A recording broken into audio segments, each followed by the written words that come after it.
bersabda, sholat witir adalah... Mas Denta, aku Ya boleh izin Allah, nggak? mau kemana lagi? Mau bukber sama teman-teman, boleh ya?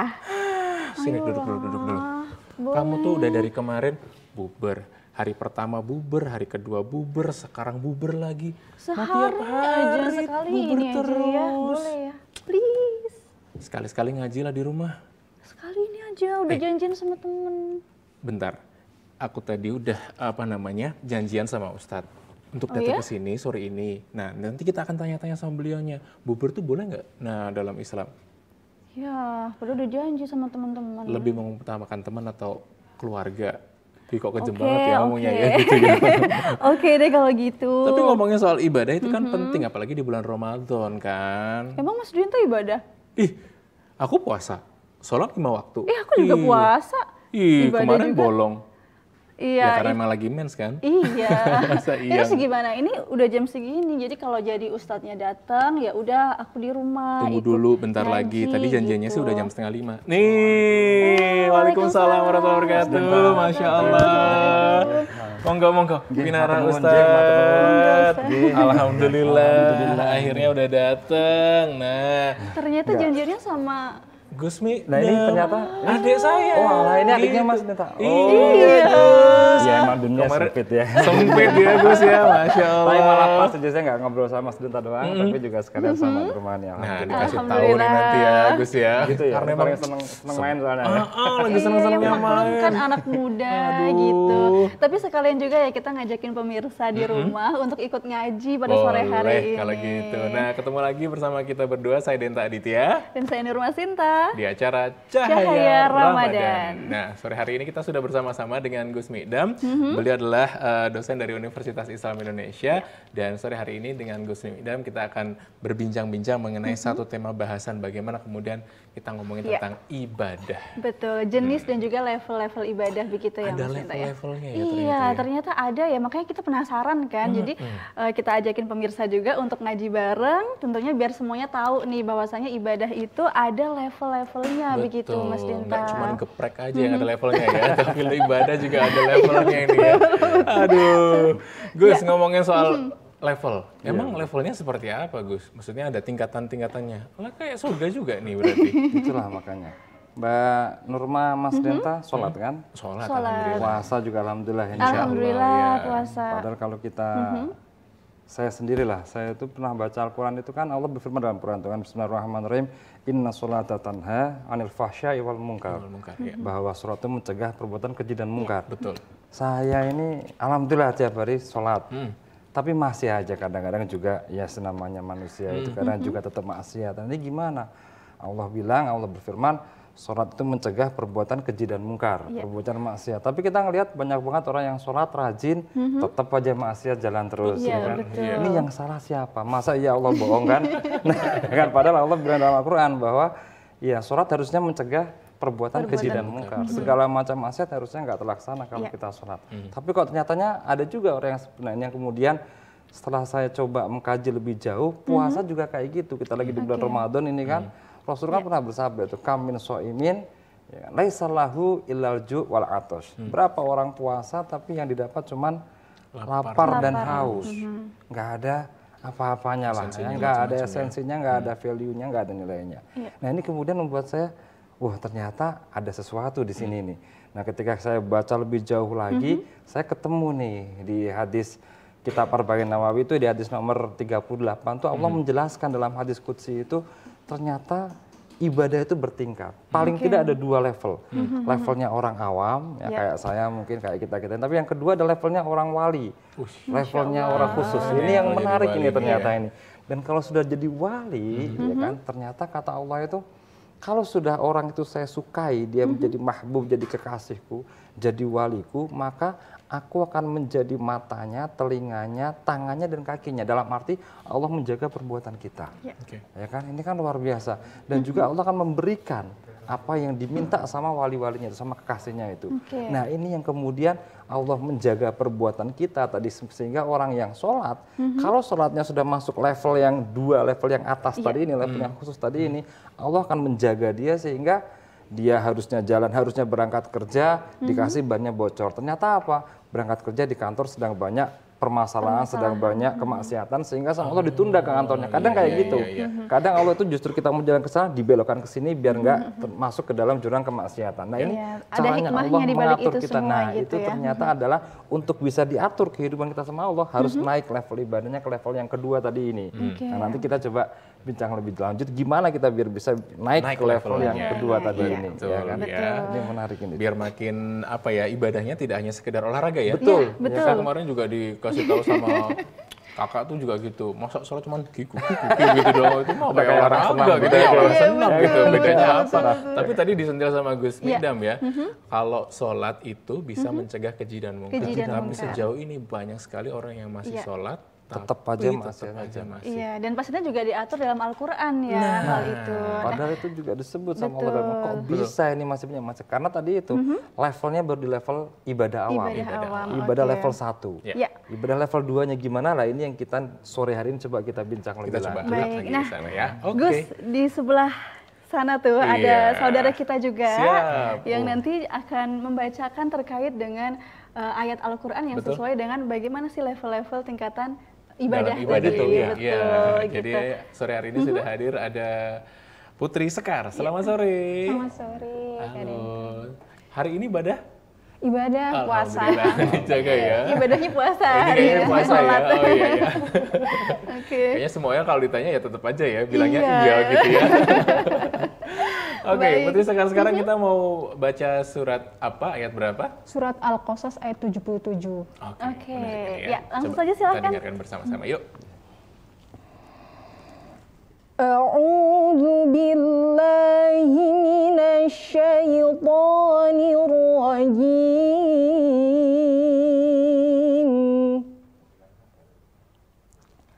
Bismillahirrahmanirrahim. Wabtaghi fima ataka Allahu ad-daral akhirata wa la tansa nasibaka minad dunya. ولا تنس نصيبك من الدنيا وأحسن كما أحسن الله إليك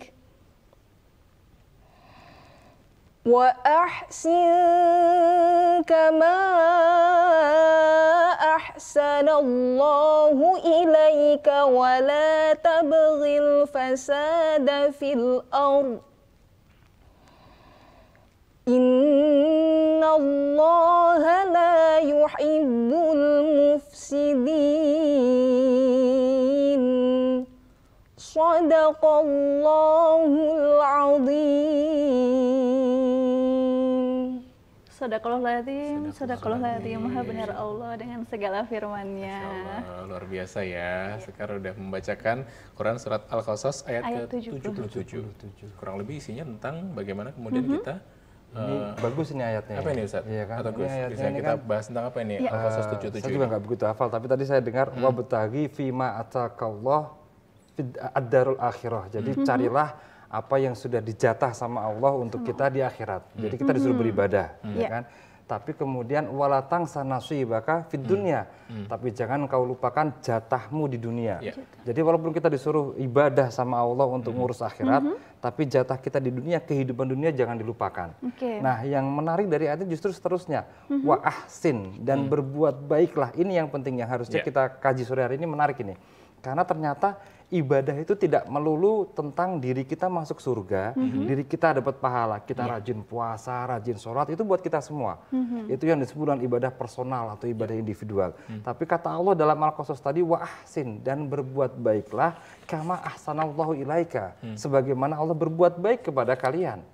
Ya kan? Wala tabghi al-fasada fil ard, dan jangan berbuat kerusakan di dunia. Ya kan? Nah, ini yang menarik. Jadi ternyata Allah bukan cuma menyuruh kita untuk berbuat atau beribadah untuk diri kita sendiri, cari-cari surga sendiri, tapi Allah memerintahkan kita untuk wa ahsin, dan berbuat baiklah kepada orang lain. Nah ini yang kadang kita lupa. Apalagi bulan Ramadan ini, kita rajin, ibu-ibu nih, ya kan, mohon maaf ya kan, rajin sholat puasanya rajin, sholat taraweh, tadarus, tahajud. Ya kan, sahurnya suami suruh goreng sendiri. Nah ini kan masalah ini kan. Ya kan? Ini yang kemudian kadang kita sibuk di bulan Ramadan ini cari pahala sebanyak-banyaknya untuk diri sendiri, tapi kita melupakan, kita tidak berbuat hasan, tidak berbuat ihsan, tidak berbuat baik untuk orang di sekitar kita. Apa yang sering disebut para ulama dengan ibadah sosial atau ibadah muta'adiyah. Dan ada itu kaidahnya dalam fikih itu, al-muta'adiyah itu khairun minal qawasirati. Yang namanya ibadah sosial itu justru derajatnya, levelnya di atas ibadah individual. Dan ini banyak ceritanya ini. Contohnya ini gimana? Banyak. Nah, ada sebuah cerita menarik ini. Ini menarik, ini inspirasi sekali. Jadi seorang ulama itu namanya Abdullah bin Al-Mubarak. Ya kan? Ini ulama abad pertengahan dulu. Dia sering haji, tiap tahun haji. Ya kan? Suatu ketika beliau pulang haji, ini bedanya wali sama orang kayak kita. Kalau kita ngimpi mungkin mimpinya mainan apalah, tapi ini itu Abdullah bin Mubarak pulang haji, tidur lagi, istirahat, tidur, di mimpinya ketemu malaikat. Masya Allah. Ya, itu bedanya mungkinnya. Jadi mimpinya, di dalam mimpinya itu ada dua malaikat yang sedang berdialog. Malaikat pertama nanya kepada malaikat kedua, bro gitu kan, mas, kan dia nanya kepada malaikat yang kedua, gimana haji tahun ini? Ternyata malaikat yang kedua adalah petugas haji.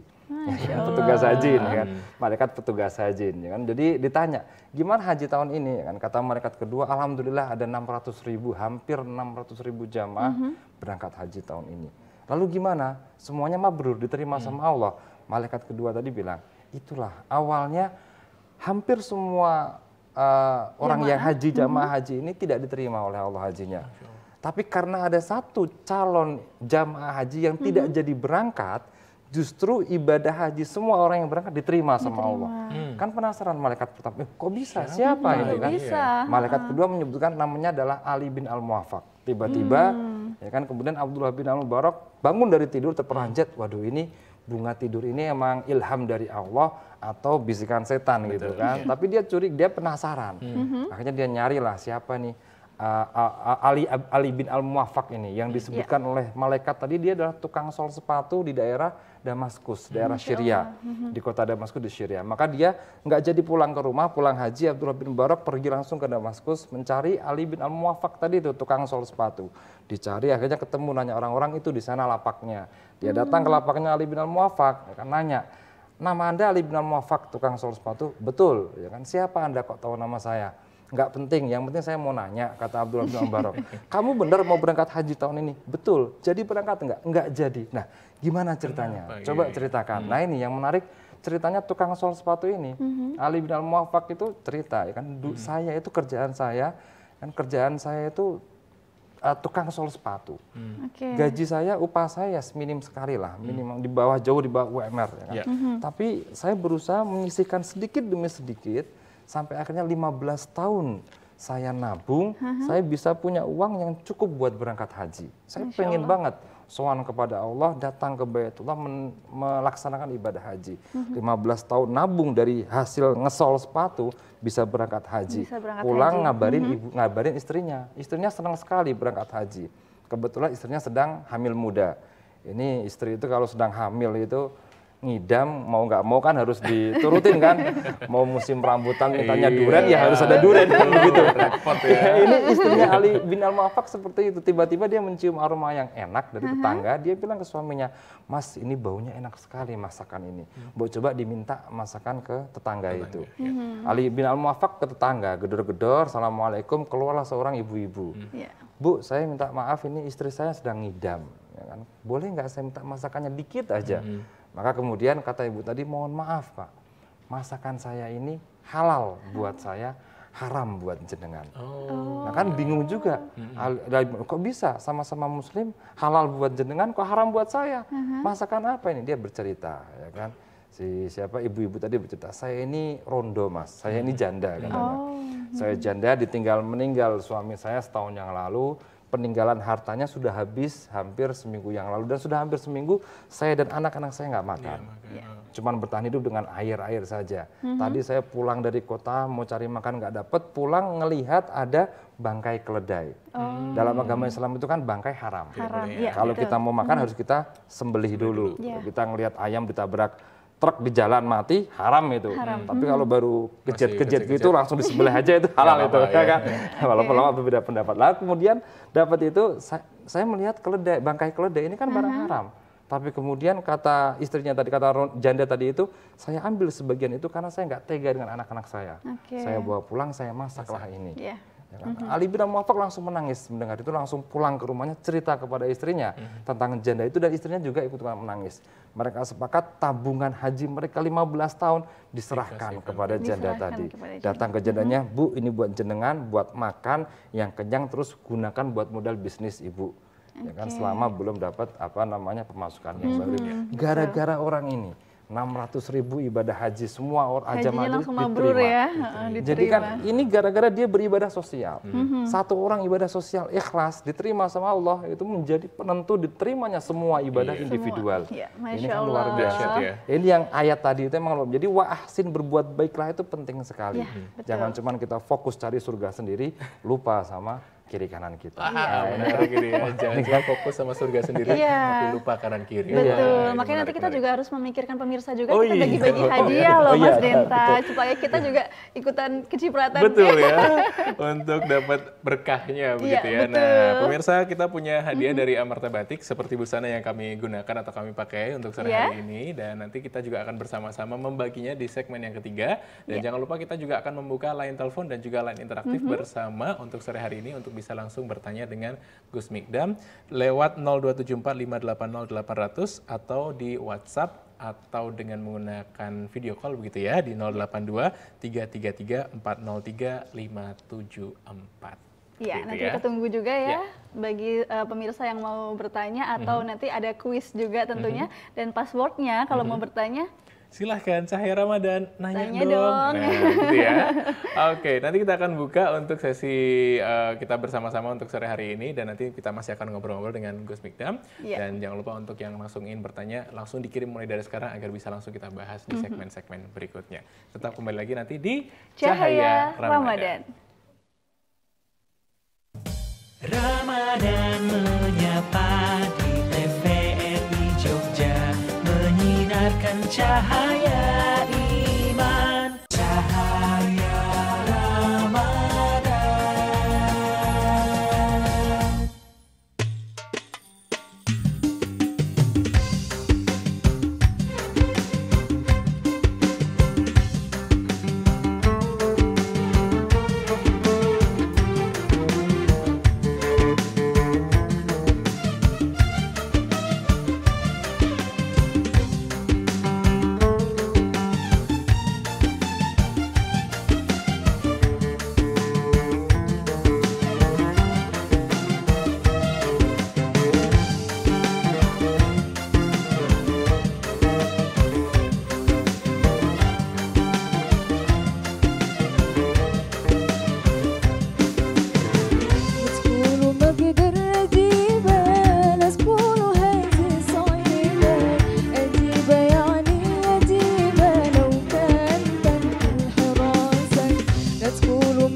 masih bersama kami tentunya di Cahaya Ramadan, dan tadi kita sudah dengarkan bersama ya. Tadi ada cerita inspirasi juga dari Gus Mikdam ya. Terkait dengan tadi ada yang sebetulnya tidak diterima hajinya, tapi ternyata ada satu orang yang menyebabkan hajinya bisa diterima. Betul, begitu ya. Jadi apa namanya, ibadah sosial itu juga penting ya. Iya, betul. Gus ya. Kalau misalnya secara apa ya, kehidupan kita sehari-hari sekarang ini begitu, apa yang kemudian mungkin bisa kita lakukan sebagai pribadi-pribadi yang bisa melakukan ibadah tidak hanya untuk individu. Berarti kan kalau tadi disampaikan secara eksplisit, antara individu sama sosial lebih tinggi sosial. Betul, ya gitu kan? Ya. Bahkan ketika kita bicara soal bulan puasa, kan, kalau bulan puasa tadi kan sudah saya sebutkan di awal tadi bahwa banyak orang puasa cuma dapat lapar dan haus, ya kan? Capek itu juga. Di kesempatan lain Rasul itu bersabda juga, khamsun yuftirna shaim. Jadi ada 5 hal yang bikin orang-orang puasa itu batal puasanya. Batal dalam arti tidak secara hukum ya, puasanya sah, tapi esensinya nggak ada. Apa aja 5 itu? Ya kan, beliau memberikan keterangan, kemudian 5 itu adalah pertama riba, atau kita suka ngomongin orang ya, ya kan, ngerasani, suka ngerasani gitu kan, riba kan. Kedua namimah, ya kan, namimah itu kita mengadu domba, ngomong gini kejelekannya si A kepada si B dan seterusnya. Terus kemudian al-kizbu, bohong yang ketiga. Terus yang keempat itu adalah an-nadhru bisyahwah, melihat dengan syahwat. Ya kan? Dan kemudian yang terakhir adalah al-yamin al-kadzibah, sumpah yang bohong. Nah ini dari 5 hal ini rata-rata itu perbuatan-perbuatan yang nggak ngenakin orang. Ya kan? Jadi gara-gara kita menyakiti orang, gara-gara kita nggak bikin orang nggak enak dengan berbohong kepada dia, dengan mengumpat atau dengan membicarakan kejelekannya, apalagi dengan mengadu domba, ini kan dosa kita kepada orang. Maka kemudian karena hal itu urusan kita dengan Allah jadi bermasalah. Puasanya jadi cuma sah-sah doang secara fikih, tapi nggak ada value-nya, nggak ada nilainya, dan ya tidak dapat, ya tadi cuma dapat lapar dan dagang. Artinya apa? Berarti untuk membedakan antara ibadah yang muta'adiyah, yang sosial, dengan yang qasiroh, yang individual, itu adalah kalau kita haknya adalah hak kepada Allah atau urusannya dengan Allah saja, itu yang disebut dengan ibadah individual. Ya kan, kebaikannya hanya kembali kepada kita, pahalanya, manfaatnya buat kita saja sebagai kita sebagai pelaku ibadah tersebut. Tapi kalau ibadah muta'adiyah atau ibadah sosial, itu adalah ibadah yang pahala dan manfaatnya bukan cuma kepada kita, tapi kepada orang lain. Dan itu jauh lebih utama. Contoh saja, Rasul juga pernah bersabda itu, fadlul alim alal abid, kata Rasul, keutamaan orang yang berilmu, ahli ilmu, ya kan, alal abid dibandingkan yang ahli ibadah, itu sebagaimana kafadlil qamar, sebagaimana keutamaan atau kebesaran bulan purnama, qamar al-badar, ala sairil kawakib, di antara bintang-bintang kecil lainnya. Kita tahulah kalau secara saintifik memang bintang aslinya kan lebih gede daripada bulan. Tapi kalau di langit kan yang kelihatan, ya yang kelihatan kan bulan purnama gede, bercahaya, bintang kecil-kecil. Nah, maka kata Rasul, ini seakan-akan bulannya ini adalah orang yang berilmu, sedangkan ahli ibadah itu cuma bintang kecil-kecil tadi itu. Karena apa? Karena orang yang berilmu itu bukan cuma ibadah buat dirinya sendiri, tapi dia akan mengajarkannya kepada yang lain, manfaat kepada yang lain. Nah ini yang kemudian ternyata memiliki nilai yang jauh lebih tinggi. Dalam bahasa lain gini, kalau kita punya salah sama Allah nih ya, istighfar, tobat, nggak ngulangin, selesai. Kan gitu kan? Kita kelupaan tadi nggak sholat subuh, misalnya kebangunnya kesiangan, kita istighfar, ya Allah kita berusaha besok kita nggak kesiangan, pasang alarmnya tambah lah, beli alarm 10 kayak ya kan, semua apa kan mantan-mantan kita suruh buat bangunin kita, ya kan? Begitu. Jadi alarm pribadi ya Gus ya. Tapi kalau urusan sama manusia nggak bisa. Kalau sama manusia kita minta maaf sama Allah, tobat sama Allah, kata Allah nggak bisa. Kamu minta maaf dulu sama dia, beresin dulu sama dia, utangnya kamu bayar dulu gitu. Enak banget kamu utang nggak bayar, minta maafnya ke saya, kata Allah, nggak bisa gitu. Dan ini kemudian ibadah sosial seperti itu. Jadi kalau kita hak-hak Allah, bahkan Rasul itu ketika sholat urusan sama Allah nih ya, kemudian ada ngelihat anak kecil mau jatuh ke sumur, dia berhentikan sholatnya. Masya Allah. Dia tolong anak kecilnya itu. Bahkan ketika zaman perang di zaman Rasul dulu itu, ya kan, itu ketika sholatnya itu ada istilah sholatul khauf, sholat takut. Kenapa? Mereka sholatnya itu nggak semua madhab kiblat. Ini kalau sekarang para ulama ngeliat mungkin wah sholatnya pada nggak sah. Jadi dulu itu sholatnya itu sebagian menghadap ke kiblat, sebagian membelakangi kiblat. Jadi sholatnya berhadap-hadapan. Kenapa? Biar tahu kalau di belakang ada musuh datang, di sini ada musuh datang, sudah siap semua. Oh itu ada musuh dari sana, ayo kita berhentikan dulu sholatnya, kita perang dulu gitu. Ya kan, jadi memang urusan yang urusnya dengan orang itu justru lebih penting dibandingkan urusan kita dengan Allah. Ini yang perlu kita garis bawahi. Makanya kemarin saya tuh dapat video, nggak tahu Mas Denta sama Mbak Nurma juga dapat apa enggak. Ada orang lagi jamaah, ya kan, imamnya tuh sujud, lama banget sujud sampai makmumnya tuh bangun-bangun. Ini ngapain imamnya? Ternyata lama-lama kelihatan imamnya jatuh tergeletak. Ya kan? Nah apa yang dilakukan oleh makmumnya? Salah satu makmum berdiri menggantikan posisi dia yang jatuh sebagai imam. Ini kalau kita ngomong fikih, ngomong hukum, benar. Kalau ada imamnya itu tidak bisa menyelesaikan sholat, entah batal, entah apa, ya kan kita boleh sholat sendiri-sendiri lanjut, dapat pahala jamaah, atau boleh salah satu maju, ya kan menggantikan posisi imam, itu boleh. Tapi kalau saya nggak masuk, kalau saya ngelihat ada orang jatuh kayak gitu, ya kita tolong orangnya. Ya kan? Allah pasti tahu lah kita sholatnya nanti dulu nggak apa-apa, kita kalau orangnya kan ternyata meninggal itu untung dalam arti kalau meninggalnya langsung di situ. Coba kalau kemudian sekarang dokter bilang ini sebenarnya kalau langsung ditolong tadi sempat selamat. Itu apa nggak dosa semua jamaah tadi kan? Ini yang kemudian kadang kita itu tadi itu kan, kita fokus gimana caranya menuju kepada Allah, tapi kita dengan itu justru mengesampingkan kiri kanan kita, dan itu berbahaya. Itu berbahaya, bahkan kadang hal itu justru yang membuat kita jadi tercancel nanti untuk dapat rahmatnya Allah. Betul. Waduh, ya kan? Ngeri nih ya kalau ngomongin soal gitu ya. Iya, kan rahmat Allah itu kadang jatuhnya kayak gitu. Oh, kamu kok kayak gini ya kan? Kayak pengen mencari saya, ya kan? Mencari saya semua ibadah, tapi kamu lupa kiri kanan kamu. Menarik.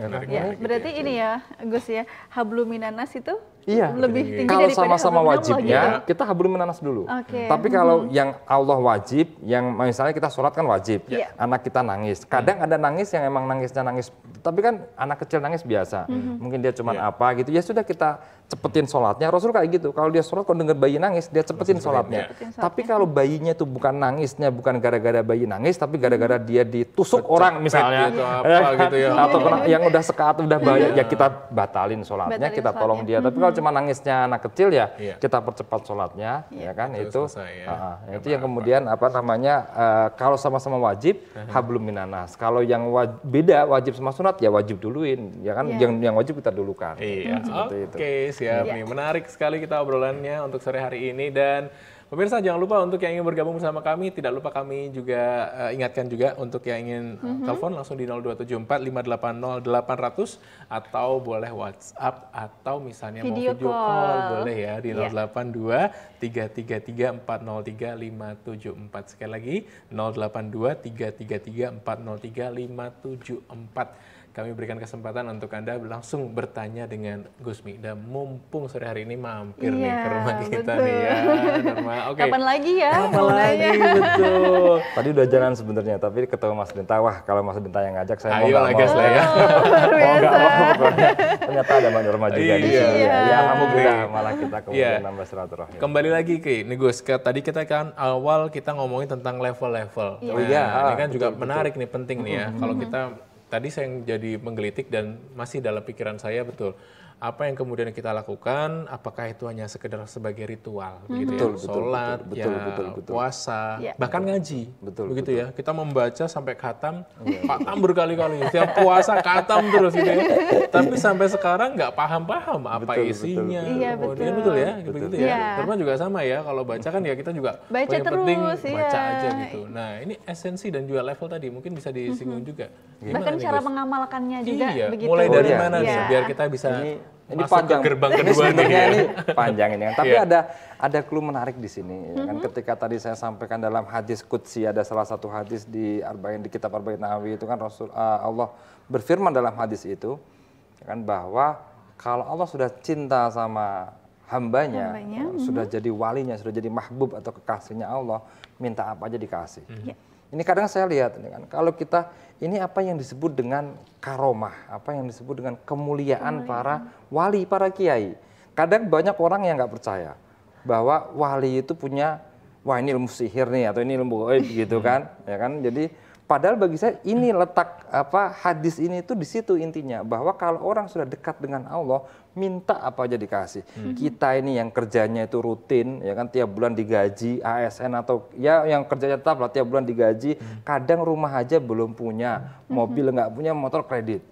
Kiai-kiai itu yang kerjanya nggak jelas tiap hari, cuman di rumah klontang-kelantung ngajar santri gitu aja, rumahnya gede, mobilnya banyak ya. Ini gimana? Jadi kalau mereka habis sholat buka sajadah dan duitnya, saya nggak kaget gitu. Saya nggak, karena apa? Kedekatan mereka dengan Allah. Dan ini terbukti. Saya pernah waktu itu paman saya itu kan sowan ke almarhum almarhumlah Mbah Kiai Ali Maksum Krapia kan. Sowan pengen minta nama buat anaknya. Anak pertama laki-laki. Saya minta nama buat anak pertama. Sama Mbah Ali nggak dikasih 1 nama, dikasih 5 nama. Sudah saya kasih, kita kayak 5 jeneng A, B, C, D, E gitu, dikasih 5 nama. Suruh milih berarti ya? Dia awalnya kan seperti itu, tapi dari 5 nama itu 1 nama cewek, ya kan? Jadi dikasih 5 nama, ya kan? Langsung ya sudah dia nggih gitu aja, kemudian pulang, ya kan? Dikasih nama sesuai dengan urutan yang dikasih tadi itu. Nama pertama dikasihkan Unsul Jalis, dikasihlah nama anak itu Unsul Jalis, dan ternyata benar. Dia kemudian punya anak berikutnya punya 5 anak dengan urutan jenis kelamin yang persis dengan yang disebut oleh Mbah Ali Maksum. Jadi 5 laki-laki, perempuan tengah, laki-laki. Jadi dikasih 5 nama itu kepada semua anak sesuai dengan yang dikasih. Padahal anaknya yang ketiga lahir atau keempat lahir, Mbah Ali Maksum kemudian meninggal dunia. Jadi tetap jadi nggak sempat ini juga ya. Tapi selesai lipas, dan setelah 5 anak udah gak punya anak lagi. Cuman salah satunya ada yang meninggal waktu kecil kemudian, tapi sudah dapat nama, kemudian meninggal. Jadi sekarang tinggal 4 anaknya. Itu kan luar biasa itu. Ya kan, dan ternyata itu bukan ayah saya, ayah mertua saya. Jadi saya ini bejo istilahnya, ya kan. Karena dapat istri yang cantik, hafal Quran, kan, anaknya kiai, dan ayah mertua saya ini. Ya, itu dulu doanya gimana? Jadi penasaran loh. Kalau itu pakai trik dulu itu, ya kan, cantik, ya kan, hafal Quran, anaknya kiai, pintar, tapi satu dia minus. Ya kan, jadi dia itu minus ya kan, jadi matanya itu minus 10 dia itu. Karena jadi waktu nggak tahu, jadi emang sudah kecil. Jadi waktu saya ngelamar anaknya Abah, tapi pas saya lamar tolong istri anaknya ngelihat saya dengan kondisi nggak pakai kacamata. Jadi biar dia melihat saya apa adanya gitu kan. Ternyata betul itu strategi itu berhasil. Ya kan, dia langsung oke, karena dia blur lihat saya. Dia kelihatannya cuma ada laki-laki gagah gitu kan, gede. Dia langsung nggih gitu saja dia terima. Untung nggak wawu ya. Nah, itu almarhum ayah mertua saya dekat dengan sini rumahnya itu di Pondok Pesantren Al Barokah itu kan. Kemudian dia itu banyak kisah santri-santrinya itu yang mendapati kisah luar biasa. Dia kadang ngajakin sering menderek atau jamaah haji, jamaah umroh. Nah, kan itu ada jamaah yang sudah divonis sama dokter untuk nggak bisa berangkat umroh, ya kan, atau berangkat haji karena sakit. Dan kemudian sama abah saya diajak, udah ikut saya aja, diajak ziarah, diajak doa, kemudian 1-2 hari sebelum berangkat umroh, datang lagi kepada dokternya aja kaget, loh kok sekarang sehat? Ya kan? Secara klinis itu boleh untuk berangkat, stabil gitu kan. Ya sudah Pak, boleh berangkat umroh. Ini kan, saya kadang, ini jangan-jangan akal-akalan saja atau apa gitu. Saya dengan cerita-cerita kayak gitu kadang nggak begitu percaya. Tapi ketika saya buka buku-buku sejarah, ternyata ini sudah terjadi sejak zaman Rasul. Ya kan, jadi orang-orang yang kita lihat orang-orang keren, ternyata mereka juga punya cerita-cerita kewalian yang luar biasa. Misalnya siapa? Sayyidina Utsman bin Affan, sahabat Nabi ini. Ada seseorang masuk, ini sekarang pun sering terjadi, ada orang masuk pengen sowan kepada dia. Masuk pengen sowan kepada Utsman bin Affan, Utsman bin Affan bilang, oh, saya nggak mau ngobrol sama kamu. Kamu rupa-rupamu kialek, kamu mabu-mabu maksiat gitu kan. Kira-kira begitu. Langsung seketika orang itu langsung, ya Allah, saya minta maaf sekali Sayyidina Utsman, baru saja sebelum sampai sini saya ketemu wanita di jalan, cantik sampai sekarang kepikiran di kepala saya kalau saya bisa menikahinya. Nah kan, langsung suruh wudhu, kemudian baru suruh ngobrol apa masalahnya. Jadi tahu kayak gitu ya kan. Jadi sekarang ada orang datang ke tempatnya kiai, kemudian belum minta sudah dikasih dan bener apa yang diminta, itu hal yang wajar saya pikir. Sejak zaman dulu kayak gitu. Abu Bakar As-Siddiq itu pernah punya makanan sedikit mau kedatangan tamu. Dia bilang pada istrinya, istriku mau ada tamu habis Isya. Kita punya makanan apa? Ya cuma ada ini, ya sudah disuguhkan saja. Disuguhkan. Ternyata yang datang melebihi yang diharapkan. Katanya mau 2-3 orang datang, yang datang belasan orang. Dan cuma ada itu cemilannya, sudah dikasihkan, dimakan, mereka semua kenyang, nggak habis makanannya. Sini Abu Bakar dia heran, ini setan atau apa ini? Kok makanan saya jatah 3 orang, dimakan belasan orang nggak bisa habis. Dia bawa sisa makanan itu kepada Nabi Muhammad.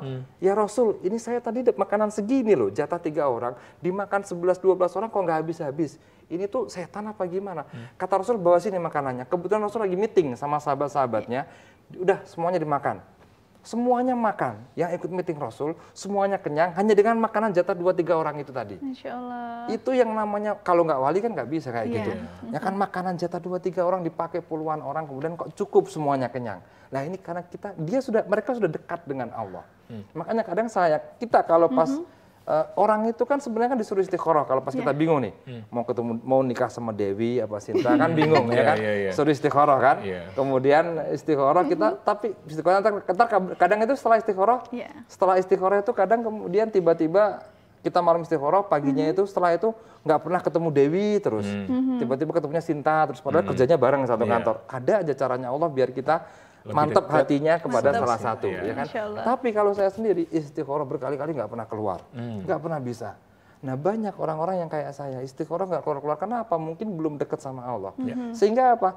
Kita lewat orang. Ya, tirakannya harus kenceng juga ya Gus. Harusnya kayak gitu. Nah kadang kalau kayak gitu saya minta orang, saya minta kiai buat istiqorohin saya. Gimana? Saya minta ibu saya atau istri saya itu kadang manjur punya orang dalam lah ya. Nah, punya orang dalam. Orang dalam ya. Nah, ini kan berarti bener ada orang-orang dalam ini, orang-orang ring satunya. Allah ini ada ini, ya kan? Nah, gimana biar kita bisa jadi kayak gitu? Bagaimana kita tingkatkan kualitas ibadah kita? Orang awam ibadah apa adanya yang wajib. Kita naik. Bukan cuma wajibnya, bukan cuma sholatnya, sunatnya kita jalanin apa? Jamaahnya, tepat waktunya, ya kan? Pakaiannya yang bagus. Sebenarnya mah cowok pakai sarung doang naik dikit kayak Jojon gitu sah saja. Cukup nggak usah pakai kaos ya kan? Tapi kan ketemu Allah bisa kayak gitu. Nah kita naikkan kualitas ibadah kita. Sehingga nggak cuma yang penting sah, yang penting selesai. Tapi kita naik, ya kan? Ini kan ini menjadi modal kita untuk lebih dekat dengan Allah. Sehingga kalau sudah menjadi walinya Allah, dicintai sama Allah, minta apa aja lah atau itu kata Allah pasti dikasih. Langsung dikabulkan langsung ya kan? Langsung betul, nggak usah cari jodoh lagi nanti kalau jadi wali ya kan. Nggak usah cari jodoh nanti. Udah nggak perlu cari jodoh. Langsung datang tiba-tiba begitu Mas tiba-tiba ya. Baik, pemirsa, sepertinya kita akan break dulu sejenak, tapi tidak lupa kita ingatkan juga untuk yang ingin berinteraksi dan juga bergabung bersama kami di 0274 580 800 atau di 082 333 403 574. Nanti juga ada kuis ya, Nurul? Iya betul, ada kuis dan nanti boleh langsung menjawab kuisnya dan akan mendapatkan hadiah yang menarik juga dari kami. Jadi jangan kemana-mana, tetap di Cahaya Ramadan. Ramadan menyapa di TVRI Jogja, menyinarkan cahaya iman, cahaya Ramadan.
ولاني كادر ناكر هواكم ناكر كادر ولاني كادر ما كل غير الله الله يكون بعون الدين عاشقين.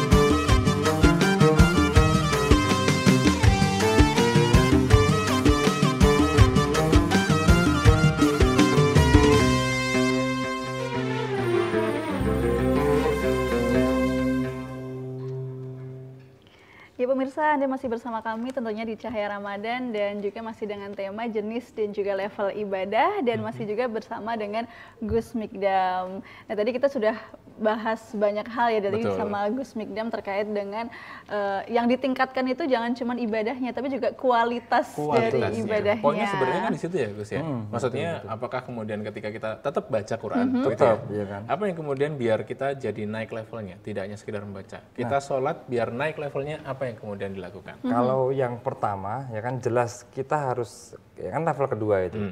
Maka yang pertama level pertamanya dulu harus beres. Nah kadang kita itu ya pokoknya rajin nggak rajin, ikhlas nggak ikhlas, males nggak males, waktunya sholat, waktunya puasa kan begitu, karena itu barang-barang wajib. Tapi harus tepat waktu juga nggak, Gus? Nah level satunya itu yang penting jalan dulu. Iya, yang penting kan jalan dulu. Level satunya itu emang itu harus kita lakukan. Kalau kita sudah nggak pernah bolong, ya kan, sudah nggak pernah mukah puasanya, ya kan. Lalu kemudian baru kita masuk ke level berikutnya. Kita berusaha menikmati ibadah kita. Ya kan? Kita berusaha menikmati ibadah kita. Dengan cara apa? Yang pertama ya sunat-sunatnya kita lengkapin. Bukan cuma yang wajib, tapi yang sunat-sunat juga. Ya. Jadi kalau sholat itu sunatnya apa saja, puasa sunatnya apa saja kita lengkapin. Ya kan? Kemudian larangan-larangannya apa, kemakruhan kayak tadi, kemudian ghibah, namimah kalau pas puasa gitu lah, kita hindari, ya kan, maksiat-maksiat kita hindari. Nanti kemudian setelah kita masuk ke yang sunat-sunat dan menghindari yang makruh, baru kita nanti terbuka untuk menikmati ibadah kita. Makanya sholatnya jadi agak khusyuk, jadi agak enak, ya kan. Jadi awal-awal nggak terlalu Awal-awal khusyuk ya. awalnya kayak gitu. Karena kadang-kadang masih ingat, waduh kunci di mana gitu ya. Sampai sekarang gitu pun ya? saya sholat kayak gitu. Gitu Baru ya? sholat, aduh kadang apalagi kalau pas misalnya ada urusan, kayak tadi ini, ya kan jam 4 harus sampai sini kan jam 3 baru, ya kan aduh jangan ini, waduh ya pokoknya sholat dulu aja, yang penting sholat gitu aja. Ntar ada di tengah jalan, ntar ngomong apa ya, itu udah kayak gitu, kadang nggak apa-apa. Ya kan yang penting kita melewati step itu, tahap itu, nanti kita berusaha menikmati, kadang belum bisa full, kadang baru sebagian. Nah nanti kita makin lama makin dekat sama Allah dengan cara-cara seperti itu. Nah tambahannya apa? Kalau ibadah kita nggak cukup, tambah ibadah yang lain. Nah ini yang kadang orang malas, ya kan? Sholat wajib nggak cukup, tambah rawatib, qobliyah, ba'diyah. Mas sudah qobliyah, ba'diyah nggak cukup, kita merasa belum puas, belum dekat sama Allah, tambah tahajud, tambah duha, tambah witir dan seterusnya. Wiridannya nggak cukup habis sholat, tambah malam kita wiridan sendiri, mujahadah sendiri, sehingga apa? Semakin bermunajat kepada Allah, semakin dekat kepada Allah, nanti kita lama-lama menjadi kekasihnya Allah. Sudah, kalau sudah kayak gitu, matanya melihat yang maksiat nggak jadi dibelokin sama Allah. Telinganya mendengar yang jelek dibelokin sama Allah, diatur hidup kita sama Allah. Kalau kita sudah ngerasa kayak gitu, saya kok tadi nggak jadi berangkat ke kampus, nggak jadi berangkat ke kantor, banyak bocor, ternyata di kampus lagi ada apa yang jelek gitu kan, lagi ada konser yang membuka aura dan seterusnya, ternyata Allah sedang melarang saya buat kesana. Ini berarti kita sudah mulai didengar, sudah mulai dekat sama Allah, sudah mulai mendekati. Nah ini penting ya. Nah kalau sudah levelnya kedua tadi sudah alhamdulillah kita sudah nanti merasakan kehidupan kita yang luar biasa. Tapi tentunya fokus kita ibadah kembali ke yang tadi, jangan sampai lupa bahwa selain urusan kita sama Allah, juga ada urusan dengan sosial. Makanya ibadah itu kalau kita ada jenisnya, kalau levelnya juga ada dua, antara orang awam dengan orang wali atau kekasih Allah. Tapi jenisnya juga dua, ada yang individual, ada yang sosial. Nah jangan sampai juga kita fokus ke yang individual, lupa yang sosial. Ya kan? Padahal yang sosial justru lebih diutamakan daripada yang individual, kan begitu kira-kira. Oke, baik, ini menarik ya. Jadi yang penting kita terus melakukan ibadahnya, begitu ya, tidak berhenti. Kalau tadi levelnya seperti yang Gus Mikdam katakan, sampaikan begitu ya, sholat terus, walaupun ya kadang-kadang mungkin waktunya belum tepat. Nah sekarang mulai diperbaiki. Mepet sama waktu selanjutnya. Zuhur, mepet asar, maghrib, ya Allah. Oke, tapi menarik. Nanti kita akan bahas lagi dan tentunya kita masih akan bersama-sama untuk sore hari ini dan kita akan buka kesempatan untuk pemirsa ikut bersama kami untuk sore hari ini di kuis Cahaya Ramadan. Karena nanti juga akan ada hadiah menarik tentunya ya. Oke. Dan tentunya kalau sore hari ini kita akan membuka kesempatan untuk pemirsa dengan cara telepon ataupun langsung bisa video call gitu ya di 082 333 403 574 atau telepon di 0274 580 800. Baik. Pertanyaannya silahkan Nurma. Oke, pertanyaannya adalah jenis ibadah seperti apakah yang lebih utama di mata Allah? Nah, apakah A, ibadah individual dan contohnya apa? Ataukah B, ibadah sosial dan contohnya apa? Tadi sudah berkali-kali oleh Gus Mikdam disampaikan terus ya dari awal ya. Nah, apa yang kemudian mungkin bisa ditangkap oleh pemirsa sekalian ya. Sekali lagi untuk yang ingin bergabung kami tunggu di 0274 580 800 atau di 082 333 403 574 akan kami berikan hadiah persembahan dari Amarta Batik. Ini dia. Ini kalau nggak ada buat Nurma aja kali ya. Satu-satu ya. Saya sudah gimana? Oh iya. Kita bagi. Begitu ya. Oke, kita tunggu kesempatannya atau sudah ada yang telepon? Sudah ada yang masuk? Apakah terputus? Baik. Sudah ada penelpon? Belum? Oke, kalau belum kita sambil jalan dan kita ngobrol lagi dengan Gus Mikdam sambil menunggu dari pemirsa yang ingin bertanya ataupun langsung menjawab pertanyaan dari kita tadi, jenis ibadah seperti apa yang lebih utama di mata Allah, apakah A individu ataukah B sosial dan berikan contohnya seperti apa. Oke, gampang sekali sebenarnya ya. Oke, nah sebenarnya kalau kita mau naik level tadi ya Gus ya, berarti kan memang kita mulai mendekatkan diri dan jangan kemudian kita mengurangi intensitasnya. Betul. Tapi kan kadang-kadang namanya manusia. Iya, betul. Malas tuh muncul ya. Bener nggak sih Gus? Kadang-kadang dulu saya nih wah ada penelpon ya. Iya. Oke, nanti kita akan bahas lagi lebih lanjut. Oke, kita ke penelpon dulu. Assalamualaikum. Cahaya Ramadan. Assalamualaikum. Assalamualaikum. Waalaikumsalam. Waalaikumsalam warahmatullahi wabarakatuh. Assalamualaikum, Ramadan. Cahaya Ramadan, mau dong begitu ya?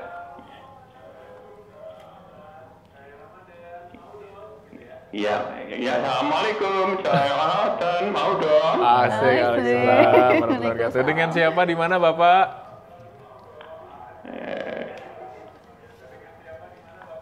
Saya dari Pak Widodo dari Sleman. Pak Widodo dari Sleman. Silakan Pak Widodo. Jawabannya Bapak? Ya. Tadi kami ingin bergabung dengan menjawab pertanyaan tadi. Boleh, silakan Boleh, Pak. silahkan Bapak.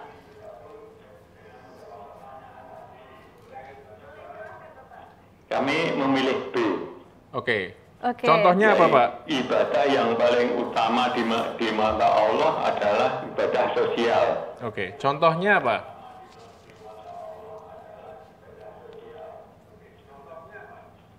Ya, tadi seperti yang diuraikan Pak Ustadz tadi, yaitu yang ibadah yang menabung untuk haji akhirnya diberikan kepada orang yang kesusahan. Oke. Begitu ya? Yang kesusahan. Oke. Ya. Itu saja ada. Itu sampai makan makanan yang haram. Oke. Oke. Baik. Oke, itu saja Pak Widodo. Ya, assalamualaikum warahmatullahi wabarakatuh. Waalaikumsalam warahmatullahi wabarakatuh. Oke, Gus Mikdam, pripun? Jawabannya? Ya, tekstual sih, tapi betul. Iya, tekstual ya. Jadi besok Pak Widodo mulai nabung haji, tapi pas nanti sudah terkumpul dikasihkan ke orang ya. Itu sebagai ini ya, contoh ya tadi ya. Iya, itu sebagai contoh. Tadi betul, yang mungkin jawabannya betul adalah ya. Betul, jawabannya betul. Kita ucapkan selamat dulu kepada Pak Widodo dan selamat mendapatkan paket hadiah dari Amarta Batik. Ya, dan nanti hadiahnya bisa diambil di TVRI Jogja dengan membawa identitas diri yang asli dan juga fotokopinya. Oke? Baik, tadi kembali lagi. Kalau tadi dicontohkannya memang seperti itu. Iya, karena kalau kita lihat contohnya kan banyak. Tadi saya bahas contoh, ya kan. Contoh yang paling saya bilang mengerikan karena ini terkait dengan keluarga kita sendiri. Jadi ada sebuah kisah itu. Kisah itu ada seorang, nah ini dikisahkan di berbagai macam kitab tafsir ketika membahas tentang salah satu ayat Al-Quran yang ini nih.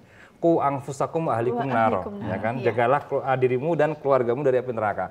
Itu kalau kita buka tafsir para ulama ada yang jelasin cerita kayak gini. Ada seorang anak, ya kan, ahli maksiat, tukang maksiat, meninggal, ya kan, disiksa kan di neraka. Dia protes sama Allah. Ya Allah, saya tukang maksiat. Silahkan siksa saya lah, saya yang berhak untuk disiksa. Tapi tolong seret ayah sama ibu saya ke sini. Loh kenapa? Dia kan rajin ibadah. Tapi dia nggak peduli dengan anaknya yang suka maksiat. Gitu kan. Saya suka maksiat, nggak pernah saya mau main kemana aja nggak dilarang sama ayah ibu saya. Saya mau ngapain aja dibiarin sama ibu saya. Tolong, akhirnya apa? Ayah ibunya diseret ke neraka, masuk ke neraka sama. Dan begitu juga sebaliknya. Ada seorang bapak ibu yang kemudian di neraka disiksa, anaknya rajin ibadah mau masuk ke surga, di pintu surga dia bilang ke malaikat Ridwan, saya nggak mau masuk surga sebelum ayah ibu saya dibawa ikut juga. Masuk saya ke surga. Akhirnya diseret masuk ke surga. Nah ini ternyata karena perbuatan seorang orang tua ya kepada anaknya, baik atau buruk, itu berpengaruh kepada nasibnya nanti gimana dia di akhirat. Ya kan? Jadi kadang itu bukan sholat kita terkadang, bukan baca Quran kita, ya kan? Bukan puasa kita, tapi justru kebaikan kita kepada sesama atau keburukan kita kepada sesama yang menentukan nasib kita. Bukan cuma pada manusia. Kalau teman-teman ada yang pernah mondok, mungkin ada sering baca kitab namanya Usfuriyah. Ini kitab tentang judulnya burung pipit, karena hadis pertamanya tentang cerita soal burung pipit. Jadi ada kisah menarik. Umar bin Khattab itu, ya kan, itu setelah meninggal dunia, itu banyak ulama-ulama yang ngimpi ketemu dengan Umar bin Khattab. Terus nanya, Sayyidina Umar, jenengan sekarang gimana nasibnya di akhirat? Bagus, ya kan, diberi kemuliaan sama Allah. Itu karena apa? Apa yang membuat dimuliakan? Kita pengen niru? Apakah karena Anda dermawan? Kan beliau dermawan sekali. Atau karena Anda itu pemimpin yang adil, ya kan, bi'adlika, bijudika, dengan kedermawananmu, dengan keadilanmu, ya kan, dengan bizuhdika, dengan kezuhudanmu. Beliau kan zuhud luar biasa. Sebagai khalifah nggak pernah di istana, tidurnya di bawah pohon kurma, bajunya tambalan dan seterusnya. Tapi kata beliau enggak, yang bikin saya posisi mulia kayak gini akhirat bukan karena itu. Gara-gara dulu, ya kan, ketika saya hidup, saya jalan ketika jadi khalifah itu jalan di pelosok Madinah, di kota Madinah, ngelihat ada anak kecil mainan burung, mainan burung pipit. Jadi burung pipit buat mainan gitu kan. Dia ngelihat burung pipit itu kasihan banget burungnya buat mainan si anak kecil. Dia beli dari anak kecil. Ini saya kasih duit 10.000 atau 100.000 gitu lah, ya kan. Burungnya buat saya aja. Ya anak kecil kan ya seneng banget, dia burung cuma nemu, ya kan. Kemudian dikasih duit 100.000, burungnya suruh kasihkan burungnya ke Sayyidina Umar. Sama Sayyidina Umar dilepas burungnya.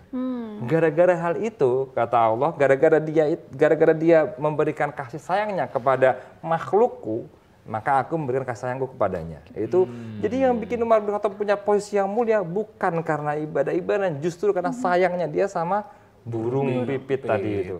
Jadi sama ternyata hidup yang lain sama juga. makhluk hidup yang lain itu ternyata begitu luar biasanya efek atau pengaruh sikap kita kepada orang lain, ya kan, nanti ketika kita diminta pertanggungjawaban sama Allah itu.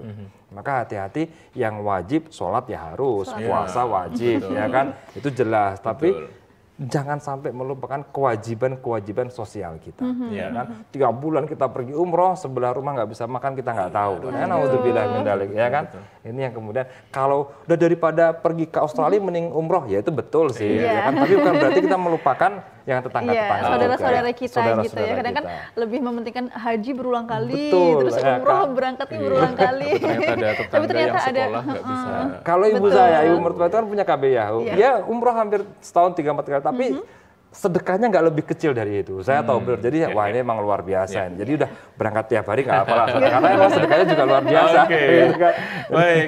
Waktu kita tidak terlalu banyak, begitu ya. Mungkin sebagai konklusi kita atau obrolan kita dengan Gus Mikdam terkait dengan bagaimana kemudian kita bisa sama-sama istiqomah. Minimalnya kita startnya dari Ramadan inilah. Betul. Apa yang kemudian kita lakukan di Ramadan ini agar bisa menjadi pribadi yang mendekati wali lah. Mungkin jadi wali aja. Momennya menarik ya untuk konklusi ya, untuk penutupan sekalian, juga udah mendekati maghrib. Jadi menarik sekali.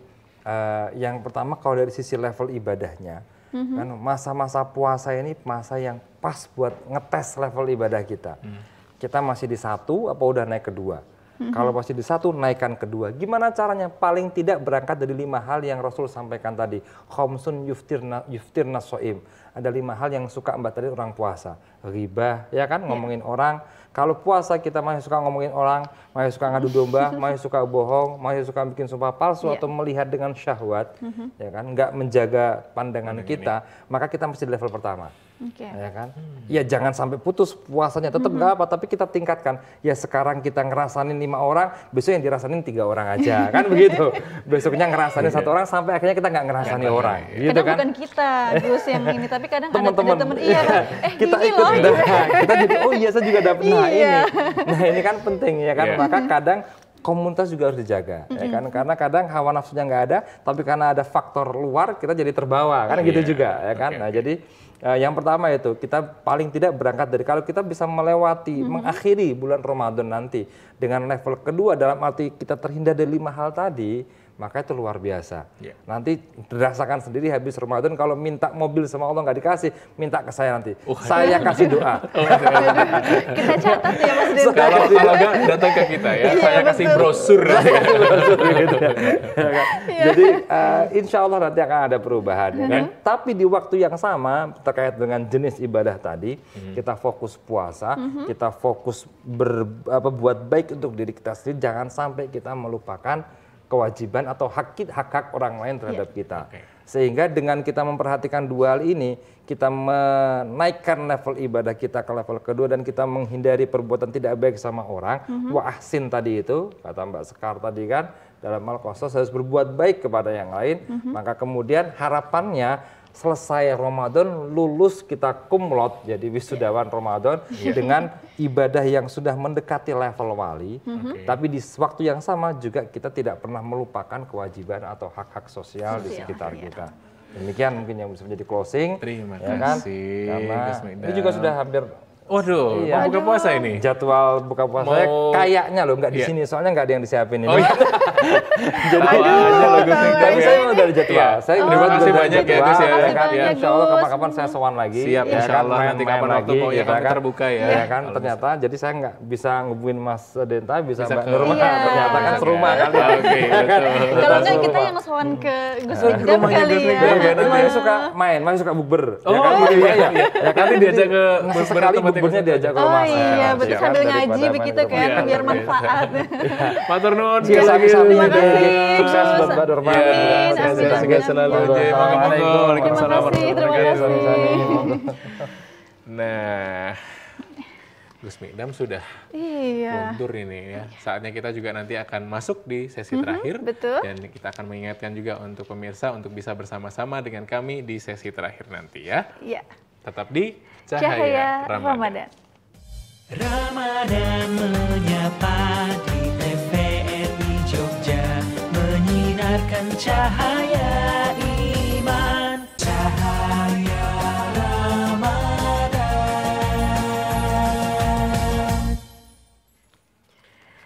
Iya, masih di Cahaya Ramadan sore hari ini dan tadi kita sudah berbincang dengan Gus Mikdam ya. Betul. Luar biasa kita dapat insight agar Ramadan kita bisa naik level. Iya, harusnya tadi kalau misalnya aku nggak bukber. Iya, nggak bukber. Iya, betul. Kan? Kalau tadi aku ikutan bukber, aduh nggak tahu ya ternyata ya banyak sekali hal-hal positif dan juga cerita-cerita inspirasi juga. Nanti aku nggak kumlot dong, Mas, kalau kayak gitu. Pokoknya intinya setelah ini jangan lupa nabung buat haji. Oke ya. Kan yang bayarin Mas Denta ya. Iya. Tapi yang masih senang sekali kita bisa bersama-sama dengan Gus Mikdam juga untuk sore hari ini dan juga bisa bersama-sama dengan seluruh pemirsa semuanya belajar bagaimana kemudian kita bisa meningkatkan iman dan takwa kita kepada Allah Subhanahu wa taala. Dan juga kualitas ibadahnya. Kualitas ibadah kita betul dan mudah-mudahan kita bisa semuanya lulus nanti di akhir Ramadan dan menyandang predikat sebagai sarjana Ramadan. SR. Sarjana Ramadan. Enggak cuma kumlot deh, Mas. Semuanya terbaik gitu kan. Pakai selempang terbaik enggak sih? Oke, tapi jangan lupa juga untuk pemirsa kita akan mengingatkan terkait dengan imsakiyah begitu ya dan juga subuh untuk esok hari di tanggal 14 Maret Maret 2024 begitu ya. Imsak pada pukul 4.17. Untuk subuh di 4.27 dan maghrib insya Allah di jam 17.54. Iya, pemirsa bisa saksikan juga, bisa lihat di layar kaca Anda. Oke, dan kita juga mengucapkan terima kasih juga untuk seluruh pemirsa yang juga sudah bergabung bersama kami untuk sore hari ini, dan tadi juga untuk pemenang. Ya, selamat untuk pemenang Pak Widodo di Sleman begitu ya. Dari Sleman ya. Dan mendapatkan hadiah dari Amarta Batik. Seperti yang kita pakai ya. Iya, luar ya ampun, biasa cantik banget. Syukur-syukur ya kan, habis ini boleh lah ya. Maksudnya beliin lagi ya. Oh, tetap ya. Emang adek tuh sukanya gitu ya. Iya dong, kan kakaknya harus yang beliin adiknya buat lebaran Sekali-sekali gitu loh. dong, harusnya adiknya tuh yang kakakku yang baik, ini aku berikan hadiah untukmu begitu. Oke, tapi nanti THR-nya double ya. Tetap ya, nggak mau ya, harus di reimburse ya. Tapi yang pasti pemirsa jangan lupa juga untuk selalu menyaksikan Cahaya Ramadan setiap hari di bulan Ramadan ya. Iya, di episode-episode berikutnya karena ada hadiah-hadiah menarik juga tentunya. Selain ada hadiah-hadiah juga kita juga bisa bersama-sama belajar lagi bagaimana kemudian kita bisa meningkatkan iman dan takwa kita. Karena kemarin kita juga sudah belajar banyak tentang bagaimana kemudian menjadi pribadi tidak hanya menjadi manusia sholat, tapi manusia masjid. Masjid, betul. Gitu ya. Nah, hari ini kita belajar bagaimana individu kita diingatkan lagi, nggak cuma bagus individunya, tapi juga sosialnya. Nah, dan meningkatkan kualitas ibadah juga tidak hanya di bulan Ramadan saja, tapi ke depannya. Kadang kan orang itu hanya Ramadannya saja, tapi setelahnya balik lagi. Karena mentang-mentang udah kumlot, terus setelahnya lupa. Gitu ya, Ramadan 5 waktu dijaga gitu ya, di masjid, nanti setelah Ramadan, hari pertama aja udah langsung loyo gitu ya. Iya, sholatnya kembali lagi kayak biasanya. Tapi ya, mudah-mudahan kita jadi pribadi yang lebih baik lagi harapannya. Amin, Dan amin, sekali lagi amin, tadi mungkin terkait dengan bagaimana kemudian menjadi pribadi atau sosial yang baik begitu ya. Salah satunya adalah bersama dengan minimal dengan keluarga kita. Keluarga kita dulu. Gitu ya. Saya misal dengan adik saya gitu atau dengan ibu bapak, nanti dengan adik-adik yang lain gitu juga perlu dicek lagi begitu ya. Apakah saya sudah menjadi kakak yang baik nih? Nah, sudah ngingetin belum adiknya kayak tadi kan? Adiknya mau main aja diingetin, ayo dong ngaji gitu kan. Iya, mengingatkan hal-hal yang baik untuk gitu amar ma'ruf nahi mungkar begitu. Sebagai adik juga sama gitu ya. Kalau ada kakaknya mau nakal gitu, jewer ya, ingetin ibu ya nanti ya gitu ya. Iya betul, asalkan ada. Tetap ya, harus ada sesuatunya di belakangnya ya. Tapi kan pakai orang dalam tadi katanya. Oh iya, tapi menarik itu tadi ya. Kalau misalnya kita merasa bahwa kita masih belum menjadi pribadi yang selevel dengan wali begitu ya. Apapun permintaan kita, harapan kita masih belum sampai dan kok kayaknya kita sudah berusaha, kayaknya susah ya. Nah, mungkin ada tadi seperti Gus Mikdam sampaikan gitu, kita harus butuh orang dalam nih ceritanya gitu ya. Mungkin bisa mendekat ke ustadz, wali, atau mungkin kiai. Ke ibu gitu. Terutama ke ibu, ya, gitu karena doa ibu itu yang paling di ijabah, iya betul. Jadi, yang paling mustajab juga. Mumpung kita masih punya begitu ya, mungkin juga untuk pemirsa dekat-dekatlah dengan ibu. Kalau misalnya kita mau kuliah atau mau bekerja begitu ya, minta doa dan minta restu ya. Itu bisa menjadi salah satu jalan agar kita bisa lebih mudah lah harapannya dikabulkan. Jangan sampai tadi juga katanya yang paling penting adalah tirakatnya dikencengin.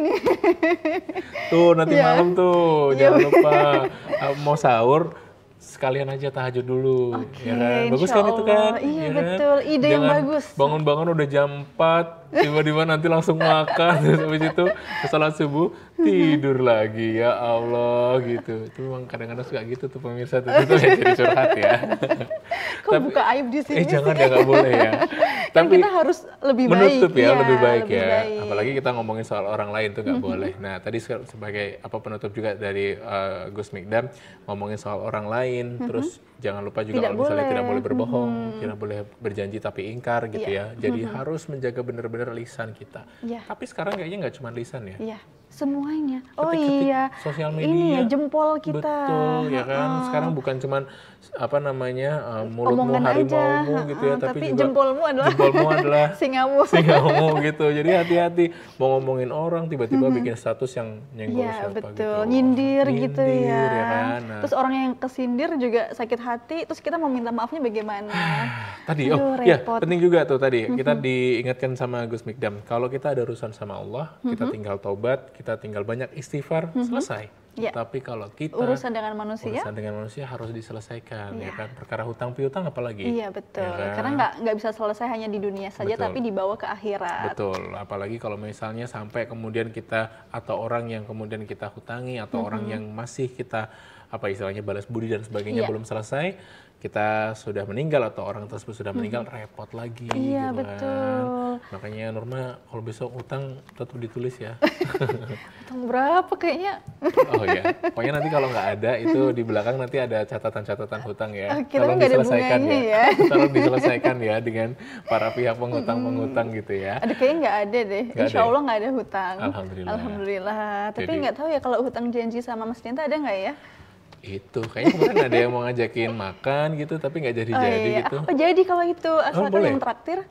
Kembali lagi ya, itu namanya bukan kan kesini tapi kesini kan lagi. Hanya mengajak, menjanjikan untuk mengajak berbuka puasa bareng, bukan menjanjikan untuk membayari. Iya, menarik ya.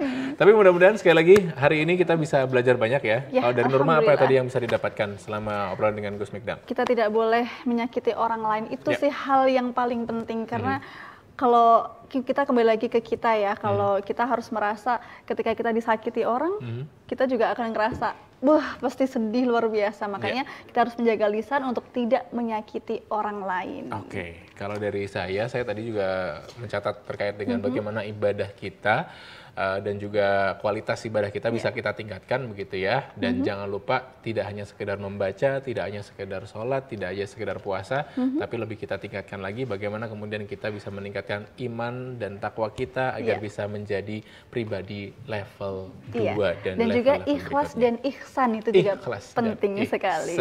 Baik pemirsa, terima kasih sudah mengikuti kami pada episode hari ini. Tentunya saya Nurma Sinta dan saya Denta Aditya pamit undur diri.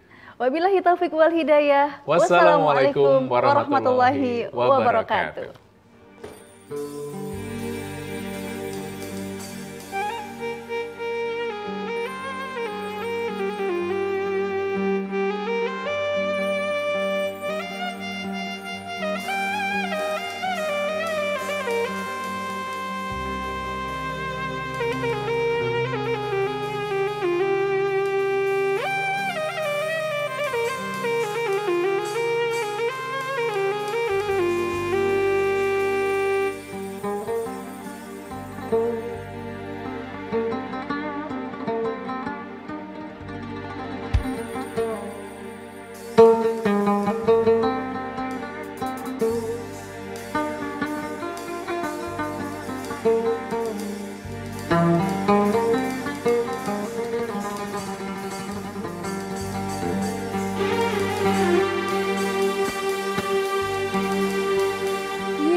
عني